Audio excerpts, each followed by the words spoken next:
Half yearly का जो syllabus है जो एग्जाम में आने वाला है उसको कैसे कवर करेंगे। सबसे पहले हमें क्या पता होना चाहिए कि हमारे सिलेबस में क्या क्या है। कि बोर्ड में सारे सब्जेक्ट नंबर देंगे, सारे सब्जेक्ट इंपॉर्टेंट है। प्रैक्टिस करते रहो, प्रैक्टिस बहुत इंपॉर्टेंट है क्योंकि प्रैक्टिस करोगे तभी चीजें आपको समझ में आएगी कि आपसे एक बार में बन रहा है कि नहीं बन पा रहा है। तो जो पुराने चैप्टर खत्म हो गए उनके एक एक दो क्वेश्चंस बनाते रहो जिससे वो आपके माइंड में रहे। अभी से अगर आप लोग शॉर्ट नोट्स बना के चल रहे हो तो फिर आपको कोई दिक्कत नहीं आने वाली हाफ ईयरली एंड ईयरली वाले एग्जाम में। हेलो बच्चे पार्टी, क्या हाल चाल। आई होप आप सब अच्छे होंगे और अपनी पढ़ाई जबरदस्त तरीके से कर रहे होंगे।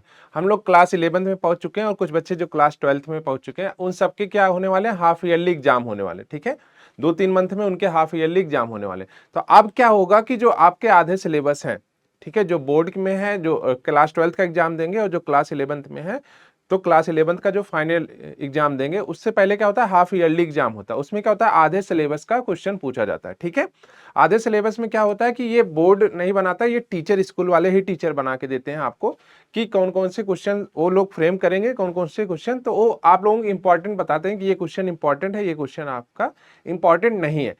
तो इसमें क्या होता है, वो पेपर थोड़ा सा टफ बनाते हैं जिससे बच्चे को चेक कर पाए कि वो कितना मतलब समझ पा रहा है, कितना नहीं समझ पा रहा है। तो इसमें आपको पूरा सिलेबस कवर नहीं होता, जितना आपका सिलेबस मेंशन है उसका आधा कवर होता है।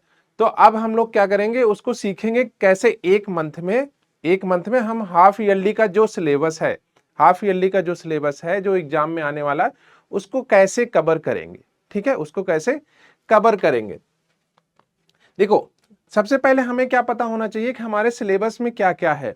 हमारे सिलेबस में क्या क्या है आपको क्लास टीचर बता देगा कि आपके सिलेबस में जो आप टेस्ट तक है, कि जो टेस्ट होने वाला हाफ ईयरली का उसमें कहाँ तक सिलेबस आना है। तो सबसे पहले आपको क्लियर होना चाहिए कि आपके सिलेबस का कितना परसेंट आ रहा है और कितने टॉपिक खत्म हो गए, चैप्टर खत्म हो गए, ये आपको पता होना चाहिए। तो सिलेबस के बारे में आपको अच्छे से आना चाहिए। ठीक है, दूसरा चीज आपको ये करना है कि आपको नोट्स प्रॉपर बने होने चाहिए, क्लास नोट्स प्रॉपर बने होने चाहिए और क्वेश्चंस आपको प्रैक्टिस करते रहना है। ठीक है, आपको क्वेश्चन क्या करना है, प्रैक्टिस करते रहना है जिससे आपको आखिरी टाइम पे कुछ नया पढ़ने को ना मिले। आपको आखिरी टाइम पे जब पढ़ रहे हो, रिवीजन कर रहे हो, तो आपको पहले से ही पता हो कि हम लोग ये तो एक बार पढ़ लिए हैं तो कम टाइम लगेगा वहां पे। और आप थर्ड वाला पॉइंट ये है कि आप समय सारणी बनाएं, टाइम टेबल बनाएं, सारे जो आपके जितने भी सब्जेक्ट हैं सब पे जो है फोकस रखिए। ऐसा नहीं कि आपको कोई एक सब्जेक्ट ज्यादा समझ में आ रहा है तो आप एक ही सब्जेक्ट पढ़े जा रहे हो, क्योंकि बोर्ड में सारे सब्जेक्ट नंबर देंगे, सारे सब्जेक्ट इंपॉर्टेंट है। तो आपको सारे सब्जेक्ट को साथ में लेके चलना है, सारे सब्जेक्ट को साथ में लेके चलना है क्योंकि सबकी अपनी अपनी इंपॉर्टेंस है। तो अगर आपके पास टाइम टेबल है, आप एक अच्छा बढ़िया सा शेड्यूल फॉलो कर रहे हो कि मतलब कि हमें एग्जाम के 1-2 दिन पहले तक हमारा पूरा सिलेबस खत्म हो जाएगा, हम पूरा रिवीजन अच्छे से कर लेंगे, तो वो आपके लिए बेटर रहेगा। और उसके बाद आपका अगला पॉइंट है कि आप जो है शॉर्ट नोट्स बनाओ। क्योंकि जब हम लोग स्टार्टिंग में पढ़ते हैं कोई चीज तो हम लोग क्या करते हैं, सारे क्वेश्चंस बनाते हैं। मान लेते हैं मैथ की बात करते हैं, तो मैथ में क्या होता है कि जब हम लोग स्टार्टिंग में पहली बार पढ़ रहे होते हैं तो पूरे चैप्टर के सारे क्वेश्चंस बनाते जाते हैं। ठीक है, सारे क्वेश्चंस बनाते जाते हैं, बट आखिरी टाइम पे हमारे पास इतना समय तो है नहीं कि हम पूरे जो चैप्टर के जितने सारे क्वेश्चंस हैं उनको बनाएं दोबारा से। तो अब यहाँ पे आपको माइंड में ये रखना है कि हमें शॉर्ट नोट्स बनाने हैं जिससे हम लोग एग्जाम टाइम पे कम समय में सारी चीजें रिवाइज कर पाएं। तो शॉर्ट नोट्स में कौन कौन से क्वेश्चन जाने हैं, शॉर्ट नोट्स में आप वो क्वेश्चन लेके जाओगे जो आपसे एक बार में नहीं बन रहे, एक बार या फिर 2 बार में नहीं बन पा रहे। ठीक है, जिसमें आपको हेल्प पड़ रही है दूसरे की, मतलब टीचर की, या फिर आपके दोस्त, या फिर आप खुद उसको बार बार सॉल्व कर रहे हो फिर आपको वो समझ में आ रहा है। तो आप वो क्वेश्चन शॉर्ट नोट्स में लेके जाओ जिससे एग्जाम टाइम में आपको पता रहे कि ये क्वेश्चन मुझसे नहीं बन रहा है तो हमें इसको रिवीजन करना है। ठीक है, और हो सके तो थ्योरी पार्ट अलग रखिए। ठीक है, थ्योरी पार्ट अलग करिए और जो क्वेश्चंस आप कर रहे हो उसको अलग बनाओ। ठीक है, जिससे थ्योरी रिवाइज करने में आपको जल्दी हो, थ्योरी रिवाइज करने में आपको समय जो है कम लगे। जितना ज्यादा आप समय बचाएंगे एग्जाम में उतना हेल्पफुल रहेगा। ठीक है, और आखिरी पॉइंट ये है कि आप आखिरी में ये कंफ्यूज ना हो जाना कि इतना सारा सिलेबस देख के कि आपको पता लगे कि बहुत आपके 4-5 सब्जेक्ट हो गए, उसमें आप कंफ्यूज हो कि कौन कौन सा पढ़ें, कौन कौन सा नहीं पढ़ें। तो आपको क्या करना है, सबको मैनेज करके चलना है।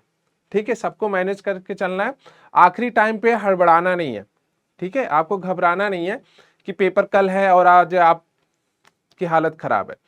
तो आप क्या करोगे, जो कल आ रहा है जितना आपसे कवर हो पा रहा है उतना पढ़िएगा अच्छे से। इसी वजह से आपको टाइम टेबल की जरूरत पड़ती है कि एग्जाम टाइम के पहले पहले सारी चीजें कवर हो जाएं। और प्रैक्टिस करते रहो, प्रैक्टिस बहुत इंपॉर्टेंट है, क्योंकि प्रैक्टिस करोगे तभी चीजें आपको समझ में आएगी कि आपसे एक बार में बन रहा है कि नहीं बन पा रहा है। ठीक है, तो प्रैक्टिस करते रहो। और जो पुराने चैप्टर्स अभी आपके, जैसे अभी करंट में कोई चैप्टर चल रहा होगा, करंट में चल रहा होगा, तो पुराने वाले चैप्टर से आपका कनेक्शन वीक हो गया होगा।